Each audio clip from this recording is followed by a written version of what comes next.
Welcome to the Silicon Sub Show. How's everyone doing? What day is it today? Is it Tuesday? It's Tuesday. It is. Tuesday morning. We're here. We have a great guest today, Dave Pierce, the Managing Director of GPS Capital Markets. Seriously, such an honor to have you. Garrett, introduce our guest. Well, I was lucky enough to sit down with David a little bit and talk about things. You've been at GPS for 21 years? Yeah, exactly. And you've done a lot. Right before we went live, you were talking about your appearances on CNBC. Right? Oh, yeah. So it's cool to have you here. A little bit celebrity, of a smaller man. audience. A celebrity that nobody knows who is. Yeah, exactly. But let's just, because you guys are kind of new for this show and as far as topics go, but really critical to the ecosystem, both the big international as well as local. So just a quick primer of what you guys do and why you do it. Yeah, we're we're a foreign exchange company, more or less, and that doesn't really describe a lot of what we do. We're also highly invested in the tech world.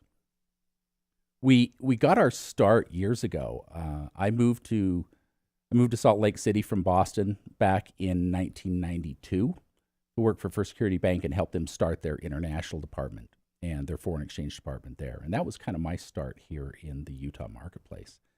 And we kind of grew along with the tech world in this business. And, that was when WordPerfect and Novell were just getting started. And then we saw WordPerfect kind of blow up. And that was, in my opinion, the greatest thing that ever happened to the tech industry in Utah County, because Absolutely. all these smart people all of a sudden didn't have a job and they had to find something to do.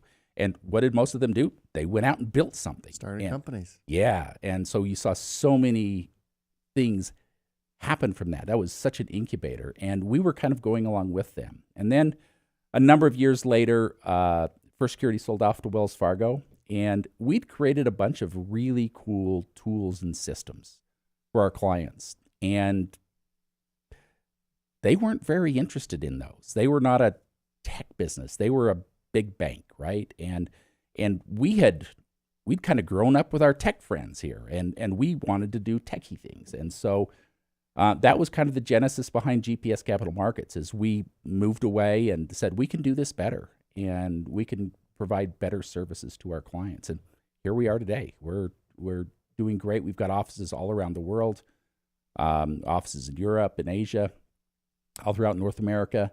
And, we probably have some of the coolest software to help our clients do things of any company in the world in the financial services industry.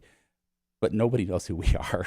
We're kind of behind the scenes. We work with the CFOs, the treasurers, controllers. It's not, we're not a big SaaS name, and we do a lot of consulting, but we have this unique niche, and we're based here in Salt Lake City, Yeah. It's amazing because you mentioned offices all around the world. The sun probably never sets on you guys, probably your 24-hour day operation. But yeah, you have to, because the world's a complicated place, and not everyone pays in dollars. And no, they don't. And it gets a little bit hairy, right? If you want to do business in Argentina or Slovakia or wherever, there's different exchange rates. And you could get burnt if you play the field incorrectly. So what types of clients do you guys have? What types of clients would be a good fit for you guys? And ultimately, how do you work with your clients once they're a part of the family? Sure, yeah. But I would say anybody that's doing business internationally, anybody that's doing things outside of the United States or the country that they are located in, right? Because international is different for everybody. From here, we're looking at, we're the United States and, other countries, but we've got offices all over the place. So that's the start thing. I would say that a vast majority of our companies, our clients, are in the tech world, because tech is one of those things that translates internationally very easily. If you, for instance, if you make a food product here in the United States, that may not transfer to Japan because their tastes are different, right? But if you've got a tech solution works no matter where you're at. And so tech companies tend to expand internationally much more quickly than manufacturing type companies or people in other industries of the world. So we have a lot of clients that are in the tech industry. And so when they start going internationally and all of a sudden someone says, hey, I want to buy your product, but I only want to pay you in my currency, then they've got to make a decision. Do I want to be in that business? Do I want that business? And if so, guess what? Now I've got risk. I don't know if I want $100 for my product. I don't know if I'm going to get 80 or I'm going to get 120. And that's where we come in. We help people manage that risk. We help them take the uncertainty out of the marketplace so that they can create their products and sell their products so that they don't have to worry about the financial end of it. Yeah. This might sound a little out of left field, but what do you think about this BRICS and so many companies joining BRICS? And, like Saudi Arabia, there's 3 countries that just joined. China and Russia have joined. How is this going to shake the power of the world? There's some implications to it, but when it comes to the true power of the world, it's not that big of a difference. Interesting. And if you think about what happens in the world, whenever there's a calamity, everybody tries to put their money in U.S. dollars. The U.S., everyone keeps saying that the euro was going to be a safe haven currency, the Chinese renminbi is going to be a safe haven currency, all these other currencies. It has never come to pass. Still, even to this day, if you look in the last 6 months, lots of money coming into the United States because of higher interest rates here and coming out of every country in the world. And so you've seen a really strong dollar. But it does make some difference, but it's not life-changing. It's not going to put the world on its head. And you've got people that are going to be working together and they're trying to coordinate, but I still don't see a lasting difference in the world economy. I don't think it's going to majorly change things. What would it take to destabilize the United States dominance and the United States dollar's dominance? Destabilize the United States? Yeah. Yeah. You'd have to, demolish who we are as a country, because we really are the strongest economy in the world. And we have been for a long time. And people trust the U.S. dollar and the backing of the United States government. As many problems as we've got, it's fractionally compared to a lot of other countries in the world. Yeah. And, we're lucky in the United States that we do have a strong economy, a strong government, strong background. And, we like to complain all day long about the problems with our government and the problems with our economies. But at the end of the day, I don't want to say trivial, but there's a lot of people that have a lot more problems than we do. Sure. Yeah, we're pretty lucky. What do you think, though, about, strong government? Some people might disagree in election year, right? Yeah.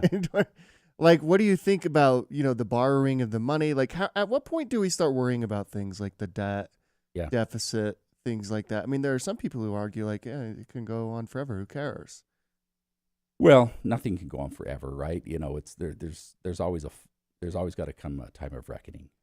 When you talk about the election and how that's going to impact things, we just released an article, I think yesterday, talking about the impact of the U.S. elections on currency markets, and we went back through like the last 20 years, looked at how different candidates getting elected impacted the financial markets in different ways. And the basic thing to take away from this one is, and this is looking forward and forward-looking stuff, the market right now is more bullish if you have a Republican that is going to be elected versus a Democrat. They think that that's better for the economy in general. And this is not my political opinion. This is just economics and trends and what's happened over the last 20 years, right? So it has nothing to do with my personal political views, but that's just the way that the market is looking at it. It is going to be negative if we have a Democrat become the president, and more positive if we have a Republican become president, and about a 5% differentiation between the high and the low on those. Interesting. Going back for a little bit of history, because we were talking about this before, I like to have these examples of real life, but you brought up a story of Wang Computers Yeah. out of Boston. Yeah.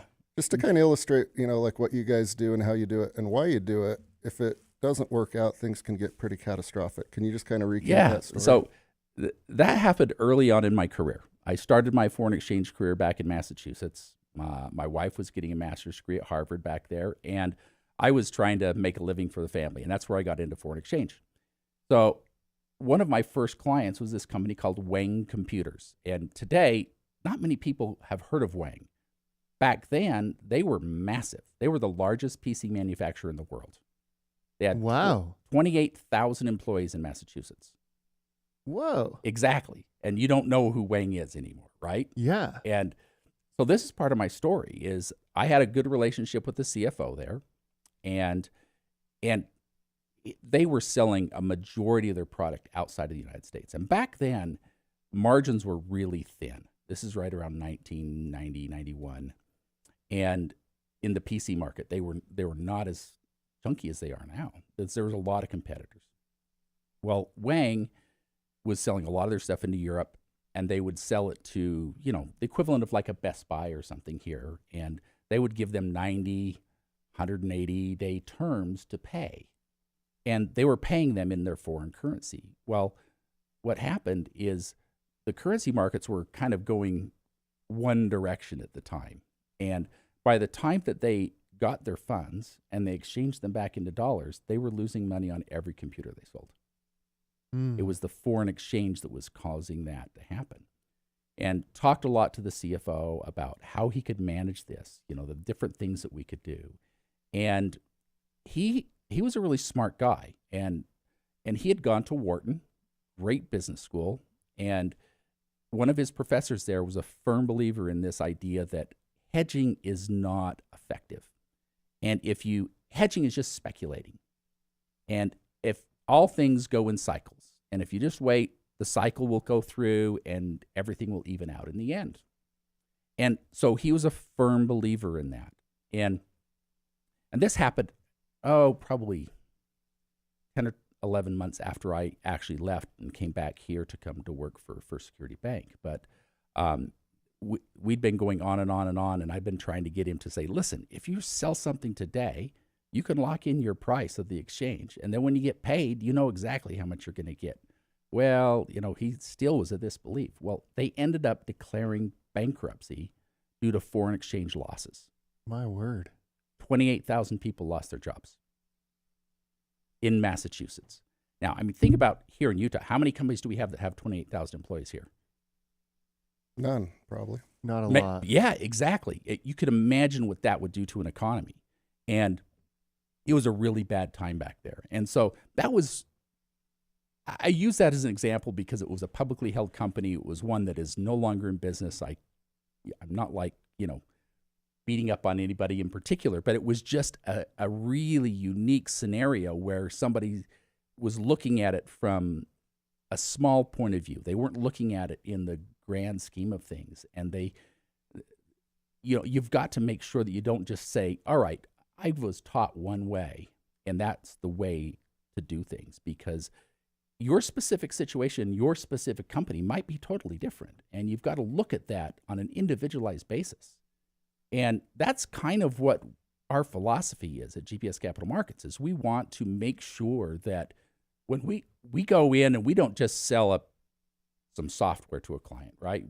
We don't actually sell software. We provide software services, but we don't just go in and say, all right, here it is, do what you want with it.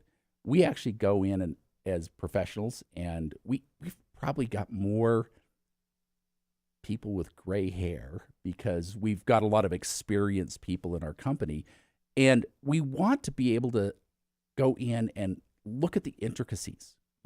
What markets are you selling in? What is the risk in that currency? What is, what are your terms? And there's a lot of different strategies we can put in place for clients based off of who they are and what their company does.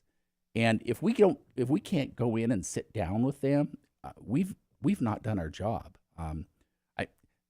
Interesting anecdote. We have our compliance, that makes sure that we're dealing with all the right people. We're not doing any business with bad guys. But one of the things we put in place from our compliance, and this actually came from the management, because this is who we want to be as a company. It's like, we will not do business with anybody if we have not sat down in their office and met them in person.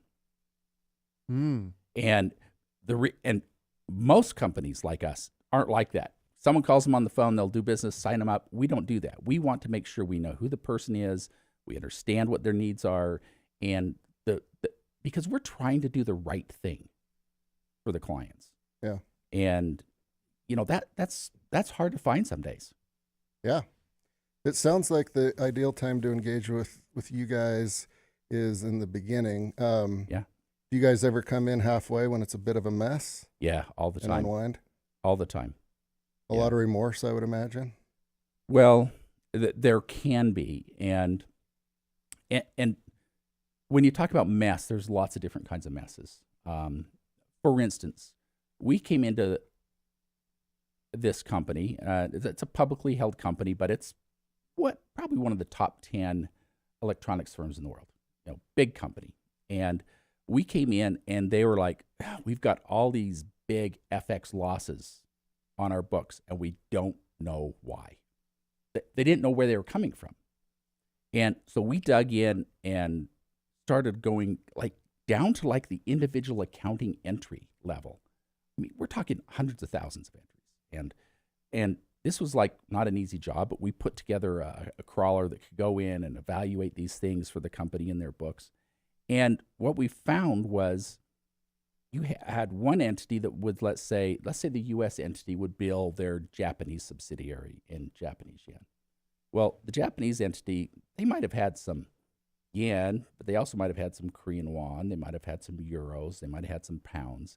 And they were paying the bills with these, and they weren't making the accounting entries right. And what it did is it created $8 billion in foreign exchange exposure on the company's accounts in their books. And it was a real exposure, but they hadn't made the right accounting entries. Well, if you're a publicly held company, all of a sudden you've got to do a mark to market on $8 billion, and you show $300 or $400 million in a quarter in FX gain or loss. That really can impact a company's financial statement. And we were able to go in and clean all that up for them, so that they knew exactly what their actual exposure was. And this was not us. We didn't make any money doing this. We weren't making an exchange on this.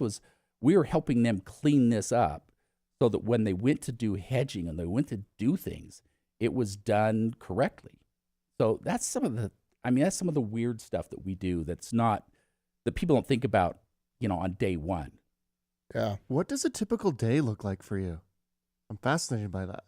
Well, my life today is different than it was 20 years ago because I'm more on the managerial side and managing people and stuff. But we've got different people at the company that do different things.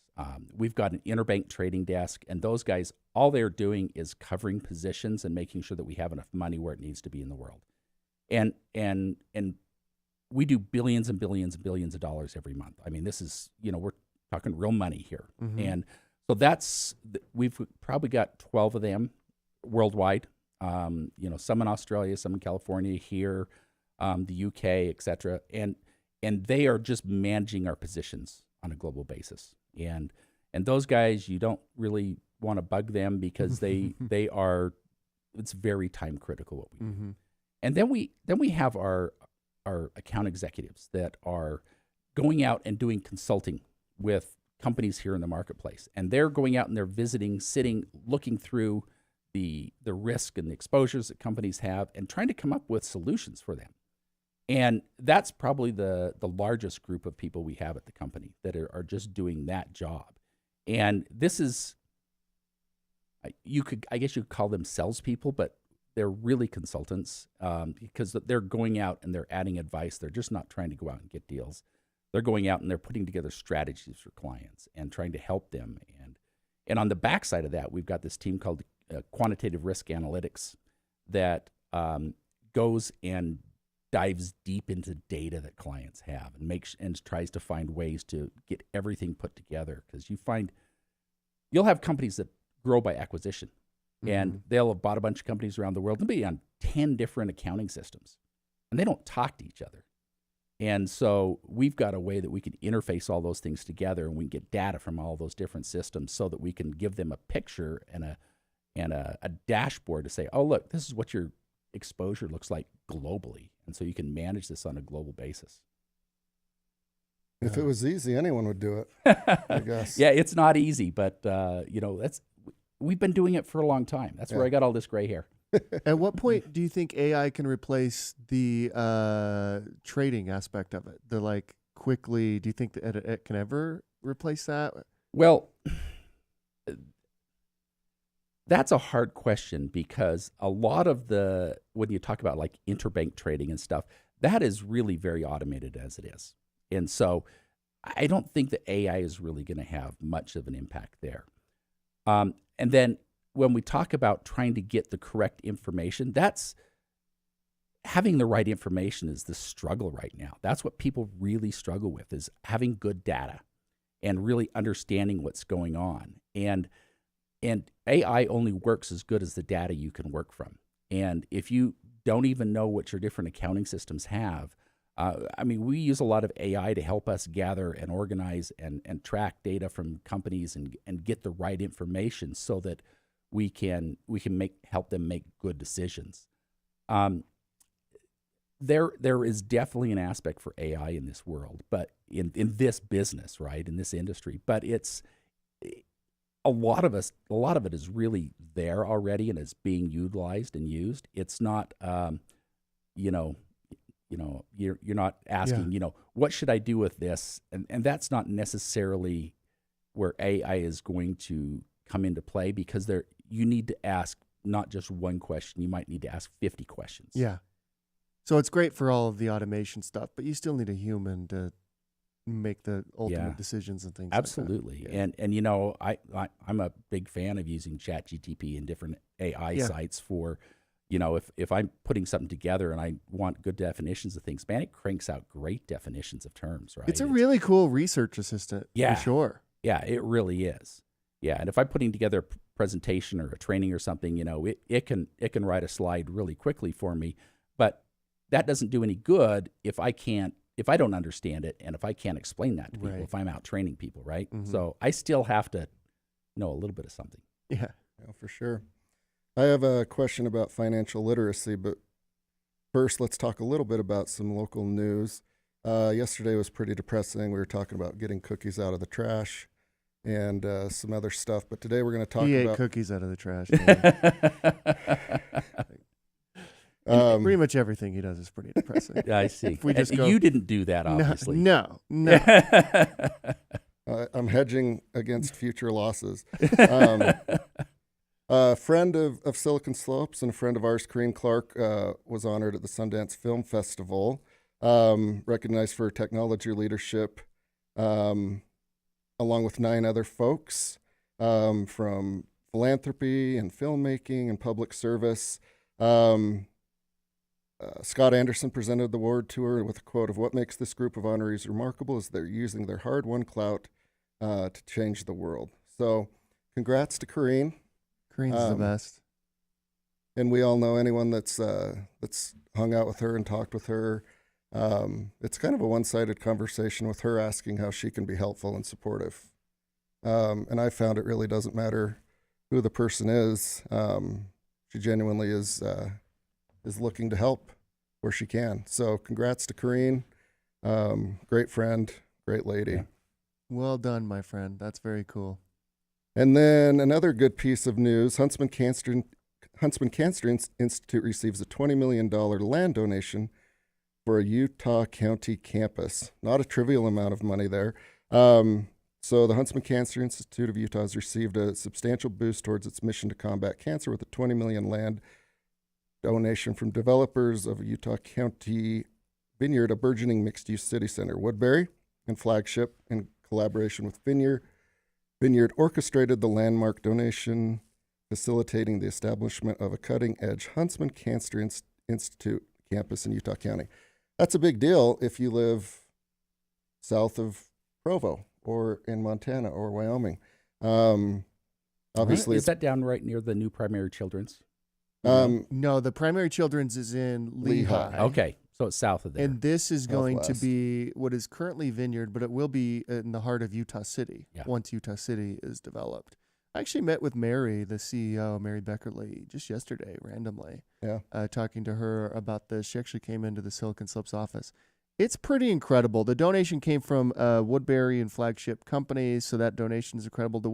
She said the way that they've been welcomed to Utah County was unbelievable because, as you know, they've only been like up on campus at the U, Yeah. right? And so I think there's some really kind of incredible partnerships happening here, particularly with UVU and BYU and Huntsman Cancer Institute that maybe has never happened before. That donation is great. And also, they are looking to get some funding at the legislature right now. And so any legislator who is listening, listen to Mary. I think that's the extent of the lobbying I can do. There you go. Very cool. Congrats to everyone. It's nice when a deal comes together like that, and it'll benefit thousands of people soon enough. Financial literacy. When you're talking to kids or teenagers or young adults, how Not do you my talk? kids, right? Well, they probably wouldn't listen to you. Exactly. You'd have to do like a sneak attack.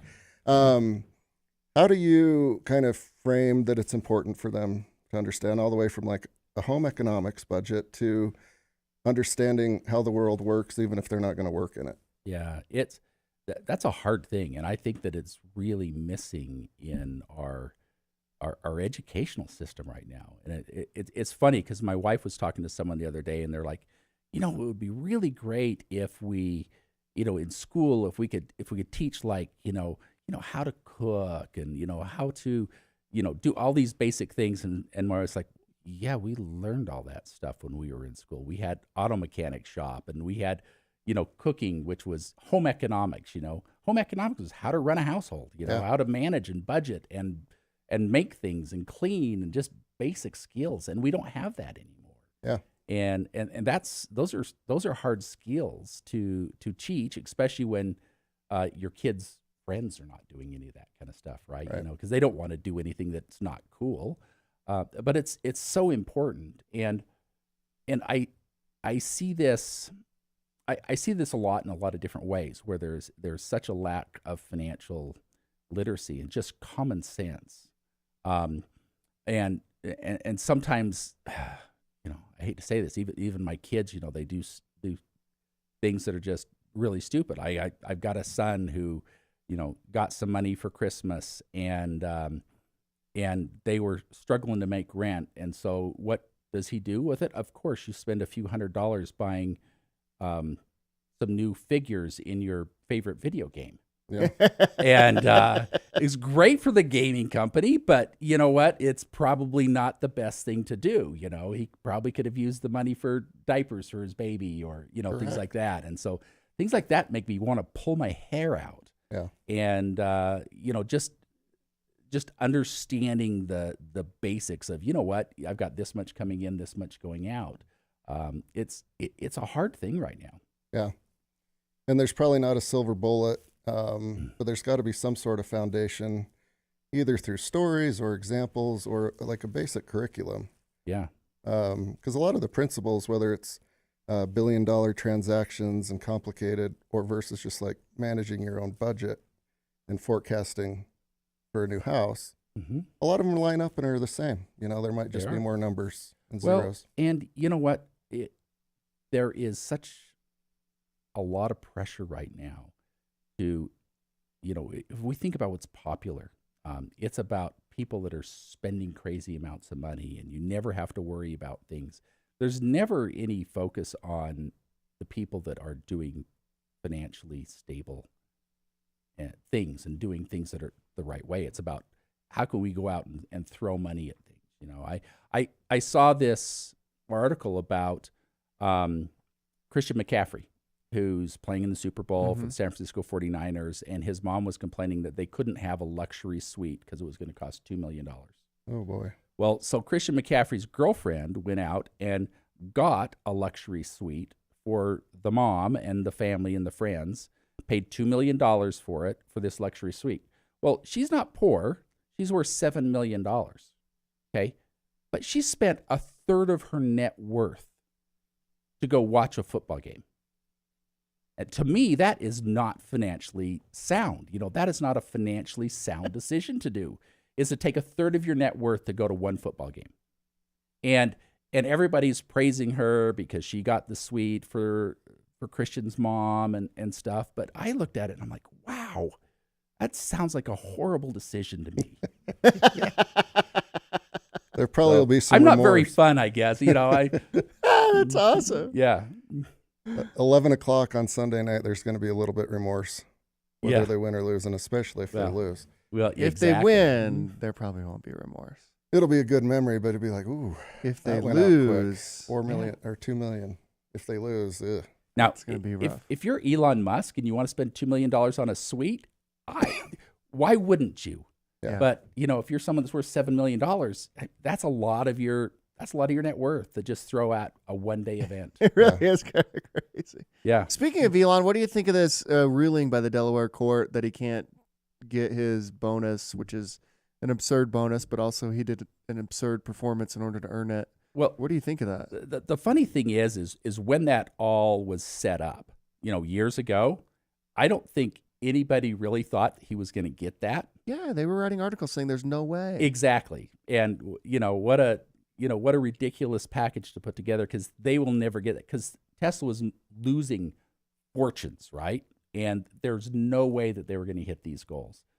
Do I believe that he had a lot of influence and insight? Yeah, of course he did. He was CEO. I mean, that's and your what CEO job. doesn't have board members that they like and know them and Exactly. that like them? Exactly. But the whole idea that he wasn't really taking a salary.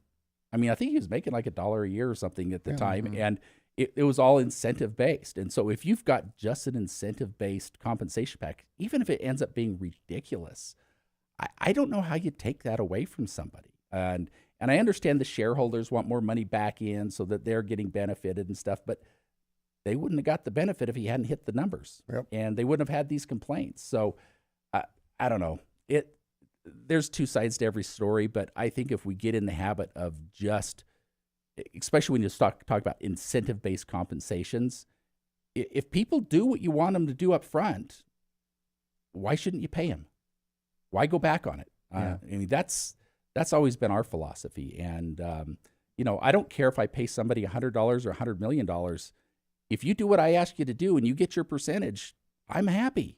Yeah. Because you've done what I've asked you to do. Yeah.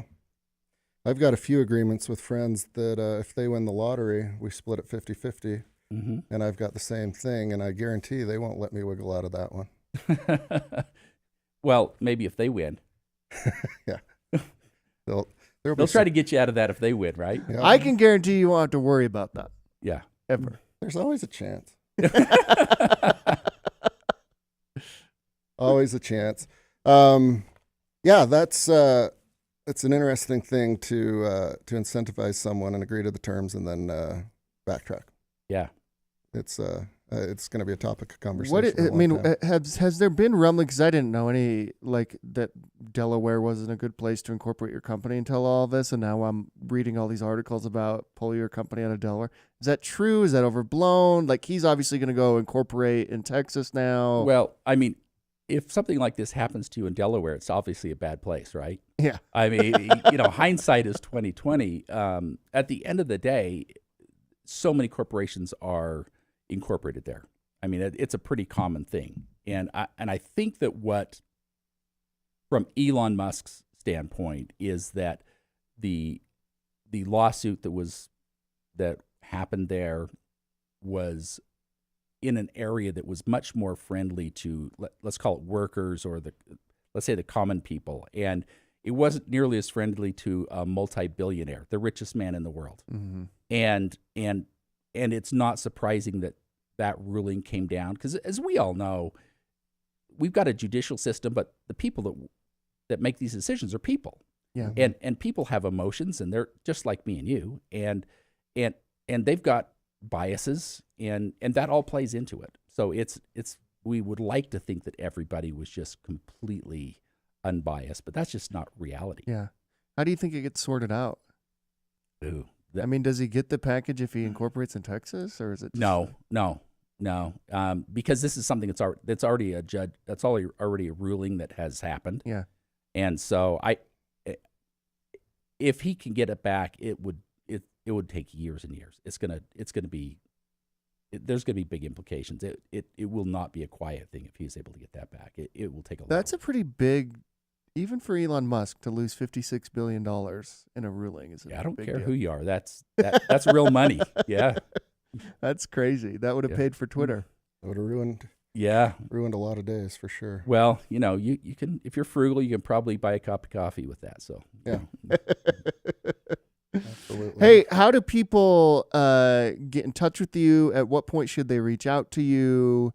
It'd be good just for those who are listening and watching or will be listening and watching to get a sense for when would be a good time to engage with Dave and the GPS team. We're happy to engage with people anytime. And our headquarters is in South Jordan. And you can find us on our website at gpsfx.com. We're on, obviously, LinkedIn and Twitter and other social media sites that you can reach us on. But you can reach out to me directly. I'll give you my email address. It's dpierce, Pierce, at gpsfx.com. I'm happy to talk to anybody at any stage. I talk to college students all the time. And, I don't care who you are. I'll talk to you. I don't care if you're Elon Musk or a freshman at BYU. I'll treat you kind of the same way because I want people to understand and have a knowledge of what's going on in this world because it's important. And I'm kind of an education geek in a way that I like to teach about this. It's a passion of mine. And, we're putting together a huge training program within our company right now where we're trying to standardize, let's call it all the knowledge in my head and everybody else's head so that we can pass that on to the next generation because we don't want to lose that. We've got a huge core of us that have been with the company for a long time and have got a lot of knowledge. We don't want that to go away. We want to retain that. And so, I'd love anybody to reach out to me. I appreciate that. That's cool. And I've had a few people reach out via LinkedIn just based off of the announcements that you guys have put out. I was talking to cool. To a young lady just before I came up here, who like, are you guys going to be down in Lehigh? Can we come watch this? And I'm like, no, it's going to be, at the studios and stuff. So it's, I'm happy to talk to anybody about it. I'm not hard to get a hold of. That's incredible. I do have one more question for you that I wanted to bring up, and that is around cryptocurrencies. Yeah. Your advice on those, what you think of Bitcoin, this Bitcoin ETF. What is your take? I mean, 10 years from now, do cryptocurrencies exist? Does Bitcoin exist? Yes. To answer the last question, yes, I think they exist. But let's go back and talk about what they are and what they aren't. Yeah. When we talk about the major cryptocurrencies, those are, I think, legitimate things that are going to be here and are not really going to go. We talk about Ethereum and Bitcoin and some of the main ones, right? I own some of these, so I'm part of this ecosystem, and I believe in them. Now, here's the problem that we've got with them: is when you look at them, they've got to create value in the marketplace for a reason, right? Just because they exist and somebody wants to speculate is not creating value in the marketplace. That's creating a speculative investment, right? And there's lots of those that are out there. I mean, there's pyramid schemes everywhere, right? And some people get rich off of those, but that doesn't mean that they're creating value in the marketplace. When you look at the underlying blockchain technology, that's the most important thing I think that you need to look at, and how they can use that blockchain technology. And you think about Ethereum is one that I really like a lot because Ethereum, the idea is they're able to go out and they're able to network unused computer power from people whose computers are just sitting there idle and not using that, and leverage that to basically make the world's biggest supercomputer. That's cool technology, that is cool. Right? That's adding value to somebody who doesn't have a supercomputer, but they can access something like that. That's how you create value in cryptocurrency. So let me talk a little bit, because this is really important, I think, is you hear a lot of people talking about they want to be in crypto because it's anonymous and they can move money around and the government doesn't know what they've got and things like that. Well, that's also the downfall to it as well. Because if you talk about a financial services firm like us, we don't deal in crypto at all. And we can't deal in crypto because we are regulated by governments worldwide. And the things that we have to know is where the money is coming from and where the money's going to. We are required to do that for know your customer type of information so that we're not doing business with drug dealers and money launderers and things like that. So from a true financial services company, and when you talk about commercially viable businesses, it's not a commercially viable way for corporations to be moving money around the world right now. That's step one. The step two about that is, and we've done tests internally in the company because we're part of this ecosystem. We understand the viability of it. But right now, if let's say you're a company here in Utah and you've got $100,000 and you want to buy something and you want to buy it in Bitcoin from somebody in the UK. Well, if you take that $100,000 and you exchange that into Bitcoin, transfer that money immediately to somebody over in the UK, and then they have to take and sell that Bitcoin and put it back into British pounds.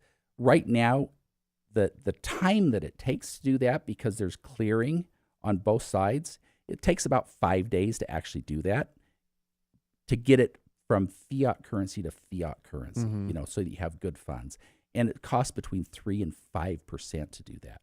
The current foreign exchange market is significantly quicker. I can get money same day places.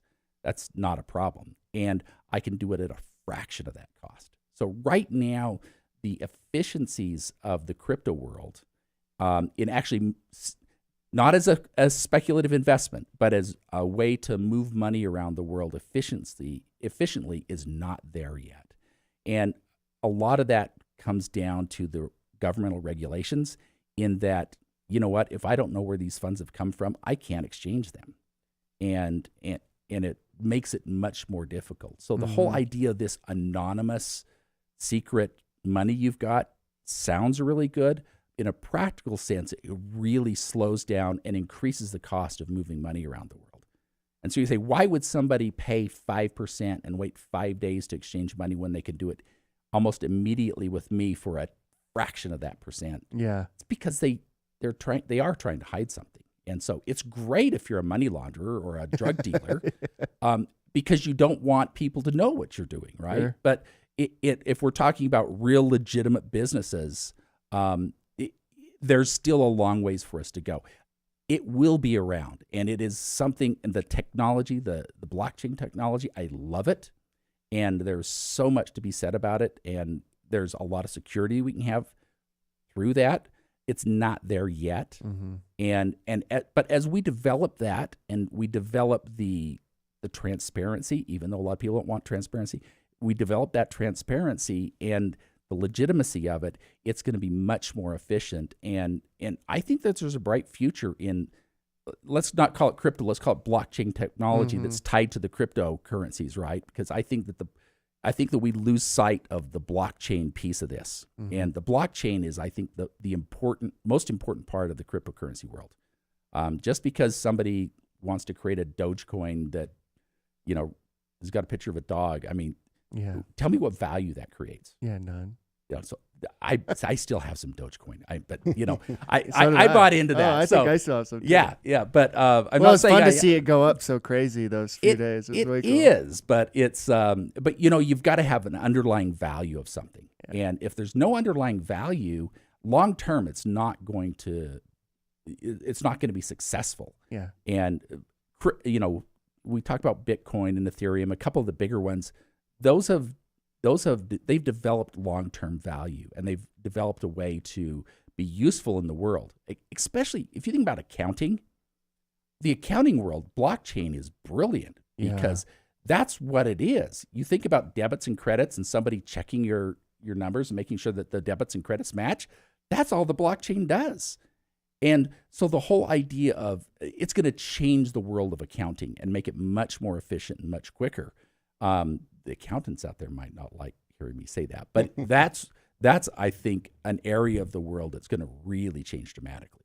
Very cool. Dave, thank you so much for coming in. Thank you. Seriously. Appreciate the time. Come back anytime. That was fascinating. Love to.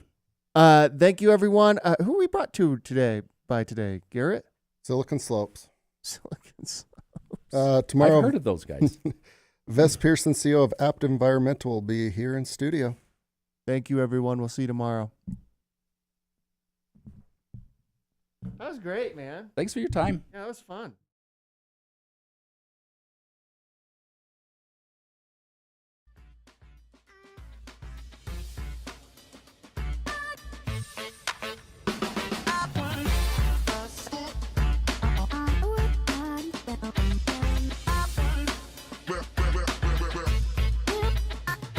Yeah.